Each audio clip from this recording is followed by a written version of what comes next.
এ রাজ্যের পর্বতারোহণের আতুরঘর শুশুনিয়া, বললেন এভারেস্ট জয়ী বসন্ত সিংহ রায়। নদিয়ার কৃষ্ণনগরের একটি পর্বতারোহণ প্রশিক্ষণ সংস্থা আয়োজিত ৩৯তম রক ক্লাইম্বিং প্রশিক্ষণ শিবিরের প্রধান প্রশিক্ষক হিসেবে শুশুনিয়া পাহাড়ে এসেছিলেন তিনি। সেখানেই সাংবাদিকদের মুখোমুখি হয়ে তিনি ওই কথা বলার পাশাপাশি তার পর্বতারোহণ প্রশিক্ষণ শুরুর দিনগুলি এখানেই কেটেছে বলেও জানান। রক ক্লাইম্বিংয়ে আমরা ট্রেনিং দিই। রক ক্লাইম্বিং মানে হচ্ছে মাউন্টেনিয়ারিংয়ের একটা পার্ট। তো মাউন্টেনিং তো আমরা করাতে পারি না, সে তো হিমালয়ে পাশে পাহাড়ে যেতে হবে, মাউন্টেনে যেতে হয়। এখানে এই শুশুনিয়া হিল মানে আমাদের আছে, এটা আমরা ইউজ করি অ্যাজ এ ট্রেনিং পারপাস। যে রকগুলো উপরে আছে সেই রকের ট্রেনিংটা করা হয়। ট্রেনিং মানে তার বিভিন্ন দিক আছে, ক্লাইম্বিং শেখানো হয়, র্যাপেলিং শেখানো হয়, নট শেখানো হয়, মানে এরকম বিভিন্ন ইয়ে।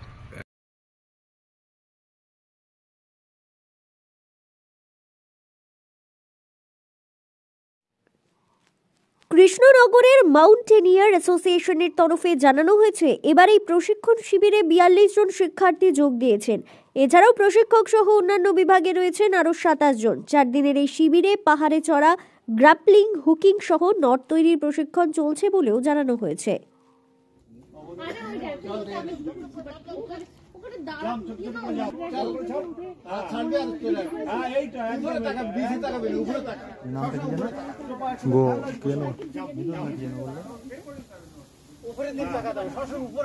নামও ভুলে গেছি। তোর নাম কি? তোর নাম কি? আর একটু বডিটাকে সোজা করতে হবে।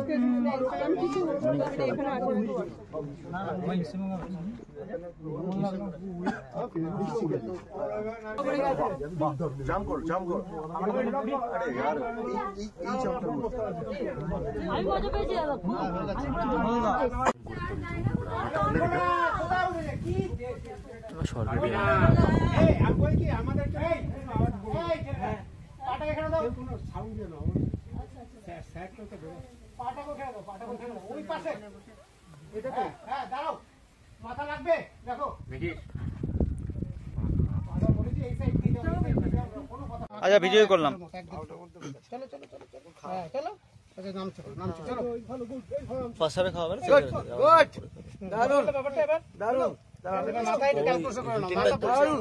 হ্যাঁ মাথাটা পরিষ্কার একটু, যে কোনো স্পোর্টসে যে কোনো জায়গায় মাথা ঠান্ডা যা, তার সব ঠিকঠাক। দেখাও অনেক কষ্টে গুড কন্ট্রোলের তুই পাটা একটু সরা। দারুন হচ্ছে, চলো দারুন দারুন দারুন। ভিডিও হচ্ছে, স্টিল হচ্ছে, কত কিছু ডান দিকে সরো। গুড ভালো দিকে সরো। স্যার বলছে ডান দিকে সরো, ওটা বাদিক। হ্যাঁ বাহ গুড। মাথা ঠান্ডা করে একদম কুল। দেখে দাও ভিডিও হচ্ছে,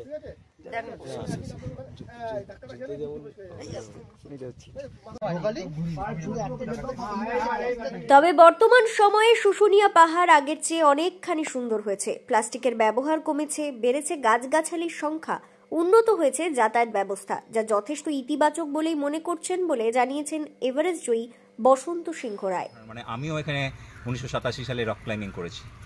স্বাভাবিকভাবে তখন ইনফ্রাস্ট্রাকচার ছিল না, লোকজন অনেক কম ছিল, এত শুশুনিয়ার প্রচারও হয়নি, অত লোকজন আসতোই না, অনেক অসুবিধা হতো। বাঁকুড়া থেকে কয়লা কিনে নিয়ে আসতে হতো গাড়িতে করে, তাঁবু নিয়ে আসতে হতো পুলিশের, বাঁকুড়া পুলিশ লাইন থেকে আগের থেকে সব ব্যবস্থা করে। তো তখন সেরকম সুবিধা ছিল।